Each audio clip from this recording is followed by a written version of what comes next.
ভাই বলতে না কালকে গুজরাট দিল্লিতে ম্যাচটা ভাই কালকে আইপিএলে কিন্তু সেরা ম্যাচ, সবথেকে সেরা ম্যাচ হয়েছে আইপিএলে, কিন্তু দেখানোর মতো কালকে কিন্তু ম্যাচ হয়েছে ভাই বলতে গেলে। ভাই এখানে কিন্তু গিল কিন্তু একটা ভালো রান করেছে বলতে গেলে, 45 বলে 70 রান করেছে গিল, কিন্তু খুব দারুণ একটা রান করেছে। আর তার মধ্যেও কেএল রাহুল কালকে কামব্যাক দিয়েছে, খুব সুন্দর একটা কেএল রাহুল কালকে রান করেছে বলতে। কেএল রাহুল কিন্তু 52 বলে কিন্তু 92 রান করেছে, কিন্তু খুবই ভালো রান করেছে কেএল রাহুল। আর জিটি আর কেএল রাহুল দিল্লি কালকে কিন্তু দুটো টিমে কিন্তু ভালো খেলেছে, কামব্যাকও খুব সুন্দর দিয়েছে, কালকে খেলাটাও খুব সুন্দর হয়েছে।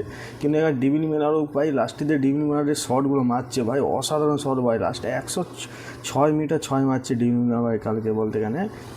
19 বলে 41 রান করেছিল, কিন্তু বলতে গেলে লাস্টে কিন্তু দু বলের জন্য ভাই তোর এখানে ডিভিলি মিলারদের রানটা নিয়ে নিত, কালকে কিন্তু ম্যাচটা ড্র হয়ে যেত বলতে গেলে ভাই। কালকে ম্যাচটা কিন্তু সুপার ওভারে যেতে পারতো, কিন্তু ডিভিলি মিলার কিন্তু রান লাইনি, তার জন্য ম্যাচটা কিন্তু হেরে গেল। লাস্টে কিন্তু প্রসিদ্ধ কৃষ্ণার কিন্তু ম্যাচটা আউট করে দিল মানে স্ক্যাম লাগিয়ে। কিন্তু কালকে কিন্তু যদি রান নিয়ে নিত তাহলে কিন্তু ডিভিলি মিলার কিন্তু ম্যাচটা কিন্তু অনেক কিছু কিন্তু সুপার ওভারে কিন্তু চলে যেতে পারতো, কিন্তু যেতে পারলো না। কালকে কিন্তু দিল্লি হেরে গেল বলতে গেলে, শুধু এক রানের জন্য দিল্লি কালকে কিন্তু হেরে গেল বলতে গেলে।